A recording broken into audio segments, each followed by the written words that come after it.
Genocidal Maniac or Loving Creator, exploring the Nephilim controversy. Time and time again, atheists and agnostics have brought the railing accusation against Yahuwah and his word. The God of the Old Testament is a genocidal maniac. He arbitrarily destroyed many nations in the Old Testament for no apparent reason. He surely is not a God of love. The following passage is often quoted to substantiate this outlandish accusation. Here, Yahuwah commands the Israelites to utterly destroy the 7 nations of Canaan. When Yahuwah thy Elohim shall bring thee into the land whither thou goest to possess it, and hath cast out many nations before thee, the Hittites, and the Girgashites, and the Amorites, and the Canaanites, and the Perizzites, and the Hivites, and the Jebusites, 7 nations greater and mightier than thou. And when Yahuwah thy Elohim shall deliver them before thee, thou shalt smite them, and utterly destroy them. Thou shalt make no covenant with them, nor show mercy unto them. Deuteronomy 7 verses 1-2. To the casual reader of Scripture, Yahuwah's command here seems impetuous and unreasonably harsh. How could a loving father command the utter destruction of entire nations? Scripture states clearly that the Canaanites' infectious idolatry was an underlying reason, but there is more here than meets the eye. To understand the bigger picture, we must back up to the days of Noah. Genesis chapter 6 holds the key. And it came to pass, when men began to multiply on the face of the earth, and daughters were born unto them, that the sons of Elohim saw the daughters of men that they were fair, and they took them wives of all which they chose. There were giants in the earth in those days, and also after that, when the sons of Elohim came in unto the daughters of men, and they bare children to them, the same became mighty men which were of old, men of renown. Genesis chapter 6, verses 1-2 and verse 4. The true meaning of this passage has long been buried, and is often overlooked by scholars and Bible students alike. To unlock the meaning of this passage, we must first determine who the sons of Elohim are. Sons of Elohim in the Hebrew is B'nai Ha-Elohim. This phrase is found in only 3 other passages in the Old Testament. All 3 of these occurrences are in the book of Job. Now there was a day when the sons of Elohim came to present themselves before Yahuwah, and Satan came also among them. Job chapter 1 verse 6. Again there was a day when the sons of Elohim came to present themselves before Yahuwah, and Satan came also among them to present himself before Yahuwah. Job chapter 2 verse 1. Then Yahuwah answered Job out of the whirlwind, and said, Where wast thou when I laid the foundations of the earth? Or who laid the cornerstone thereof? When the morning stars sang together, and all the sons of Elohim shouted for joy? Job chapter 38, verses 1-7. In each and every passage, the author of Job makes abundantly clear that the sons of Elohim are angels. What then is Moses telling us in Genesis chapter 6? Plainly stated, Moses is saying that angels cohabitated with earthly women, and that their offspring were giants, or Nephilim, in the Hebrew text, Strong's H5303. As outlandish as this may sound to some, this is what the text says. The strange events recorded in Genesis chapter 6 were understood by the ancient rabbinical sources, as well as the Septuagint translators, referring to fallen angels procreating weird hybrid offspring with human women, known as the Nephilim. So it was also understood by the early church fathers. These bizarre events are also echoed in the legends and myths of every ancient culture upon the earth: the ancient Greeks, the Egyptians, the Hindus, the South Sea Islanders, the American Indians, and virtually all the others. Now let us examine the larger implications of this understanding and how it relates to the Father's command to destroy the nations of Canaan. Father Yahuwah decreed the eradication of the Canaanites because they were completely contaminated with Nephilim genetics. This was contrary to his plan for humanity, which in the beginning was created in his image. If left unchecked, this genetic contamination would have become so ubiquitous that it would have made it impossible for the Messiah to be born pure and without blemish, which was an absolute requirement if he was to atone for mankind's sin as the sacrificial lamb of Yahuwah. If the Father had not intervened by way of Israel's sword, all bloodlines would ultimately have become polluted with the Nephilim genes. All hope of salvation through the promised Messiah would have been lost. Because Scripture does not mention a second instance of angels cohabitating with women, and because the Nephilim resurfaced after the flood, it must be deduced that the Nephilim genetics somehow survived the flood. All things considered, it was most likely Noah's sons' wives who carried the Nephilim genes and passed them on to some of their offspring. While this proposition might come as a shock to many, it is the most reasonable deduction based on the chronology of Genesis 6 and the details of the post-flood record. Let us examine the order of events validating these conclusions. 1. Fallen angels mate with earthly women. And it came to pass, when men began to multiply on the face of the earth, and daughters were born unto them, that the sons of Elohim, angels, saw the daughters of men that they were fair, and they took them wives of all which they chose. And Yahuwah said, My spirit shall not always strive with man, for that he also is flesh, yet his days shall be 120 years. There were giants, Nephilim, in the earth in those days, and also after that, when the sons of Elohim, angels, came in unto the daughters of men, and they bare children to them. The same became mighty men which were of old, men of renown. Genesis chapter 6, verses 1-4. 2. As a consequence of the angelic incursion mentioned in Genesis 6, verses 1-4, man's heart becomes inexorably entrenched in evil thoughts. And Elohim saw that the wickedness of man was great in the earth, and that every imagination of the thoughts of his heart was only evil continually. And it repented Yahuwah that he had made man on the earth, and it grieved him at his heart. Genesis 6, verses 5-6. 3. Yahuwah says that he will have to destroy man from the face of the earth.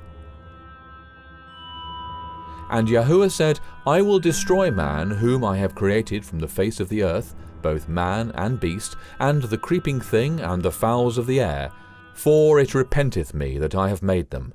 Genesis 6, verse 7. 4. Noah is said to be genetically pure. But Noah found grace in the eyes of Yahuwah. These are the generations of Noah. Noah was a just man and perfect in his generations, and Noah walked with Elohim. Genesis 6, verses 8-9. The word translated as perfect in this passage is tamim, Strong's H 8549.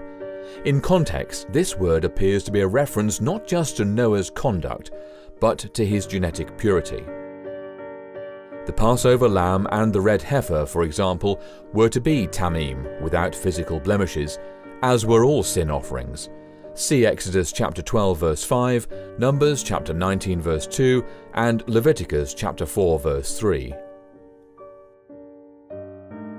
5. Noah begat 3 genetically pure sons. And Noah begat 3 sons, Shem, Ham, and Japheth. Genesis chapter 6 verse 10.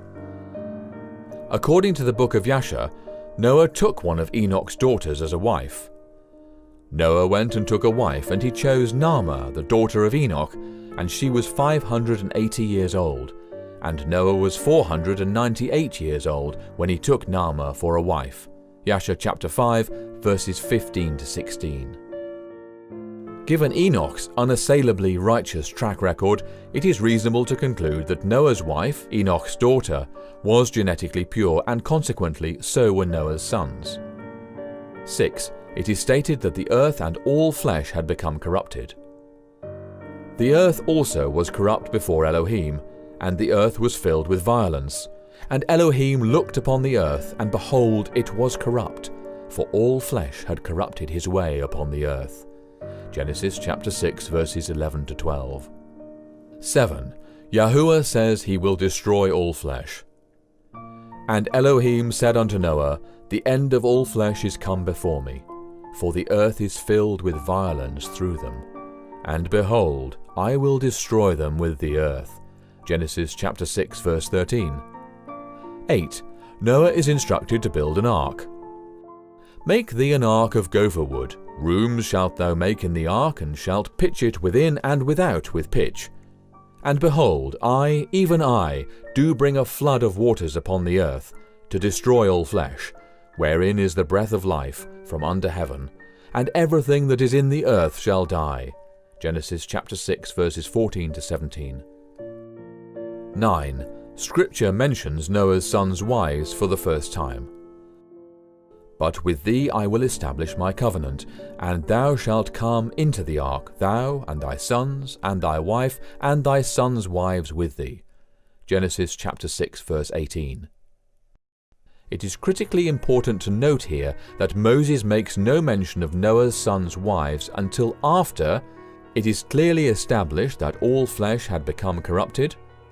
Yahuwah says that he will destroy all flesh. Noah is instructed to build an ark. This strongly suggests that Noah's sons' wives were not genetically pure. They were likely carrying at least a trace of the Nephilim gene. This is evidenced by the following facts. The giants re-emerged after the flood without a second angelic incursion.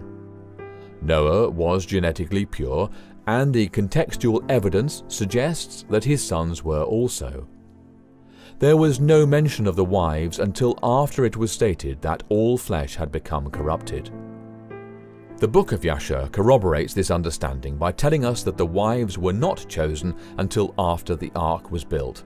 See Yasher chapter 5 verses 33 to 35. 10. Yahuwah floods the earth. And every living substance was destroyed which was upon the face of the ground, both man and cattle, and the creeping things, and the fowl of the heaven, and they were destroyed from the earth. And Noah only remained alive, and they that were with him in the ark. And the waters prevailed upon the earth 150 days. Genesis chapter 7 verses 23 to 24. 11. Giants, or Nephilim, re-emerge after the flood.